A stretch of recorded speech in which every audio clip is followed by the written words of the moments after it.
Budget Blinds. Visit their showroom or call today for a free in-home consultation.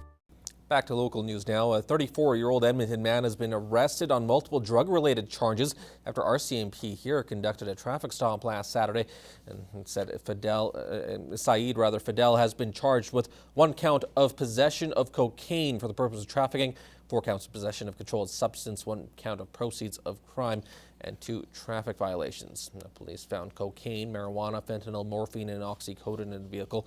Fidel was released from custody on conditions not to be within the city limits of Lloydminster. He's scheduled to be in Saskatchewan Provincial Court on February 8th. The Saddle Lake RCMP are requesting the public's assistance in locating 2 First Nations girls that went missing earlier this month. 15-year-old Natasha Jackson Cardinal was last seen at school in St. Paul on December 8th. She's described as 5'4", weighing 99 pounds with black hair, brown eyes, and a slender build. 16-year-old Shawnee Cardinal was also last seen at school in St. Paul on December 8th and is described as 5'4", weighing 120 pounds with a straight shoulder-length black hair with hazel eyes.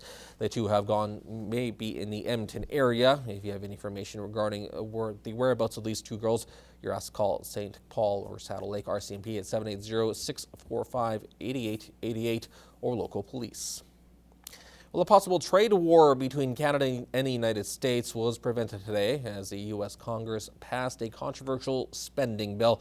The legislation repealed a meat labeling law which violated international trade rules, negatively affecting Canada and Mexico.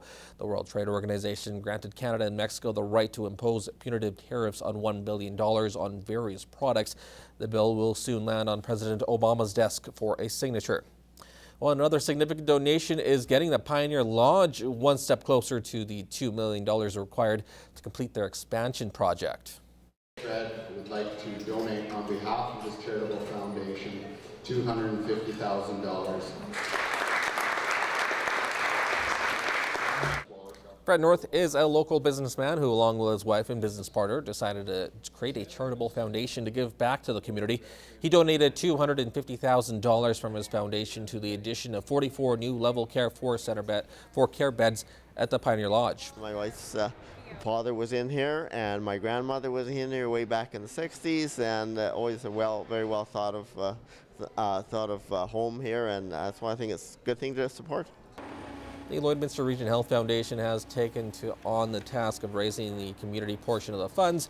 They're currently speaking with other potential donors in their phase of the campaign. Fantastic community. I've been here almost 30 years now, and it never ceases to amaze me. We have $250 from Fred. Rod Sellers contributed $100,000 earlier, so we have those 2. We're off and running. It's a very good start. The Health Foundation is hopeful they will be able to raise the remainder of the funds by the middle of next year. Well, it was an early Christmas celebration for many children in the border city last night as they attended the Lloydminster Native Friendship Center for their annual Christmas party. The night included dinner, presents, and a special visit from Old St. Nick. We had about 160 some children registered, 12 and under, and they all get a gift from Santa. So it's a big event for the center and a big event for the community. And a big moment for the little ones as they received presents were donated from the local organization Women Warriors and others. We were lucky to get a grant from CIGA of $1,000.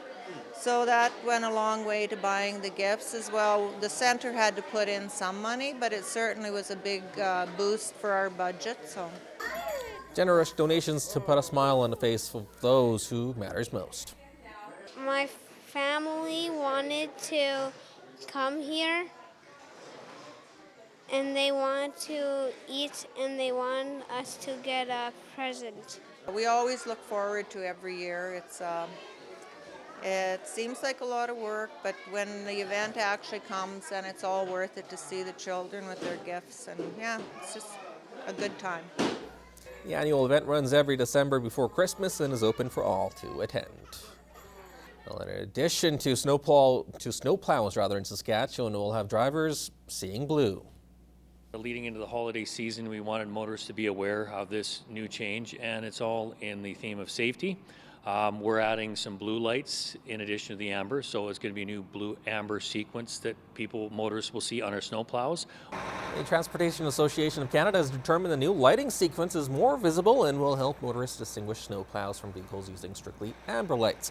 Steve Shaheen with the Highway and Infrastructure Ministry says last year Saskatchewan had 8 snowplow hits. They're hoping the new lighting system reminds drivers to stay back and stay safe.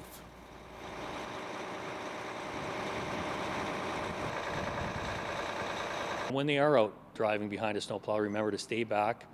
It is illegal to pass a snowplow traveling at more than 60 kilometers an hour. They will pull over every 10 kilometers or when it's safe to do so. This will make a huge difference because plowing on the highway, all the traffic is moving at highway speeds, and with this blue light, they're going to know exactly what is ahead of them coming down the road. Several jurisdictions already have blue lights on snow plows, including Manitoba and Ontario.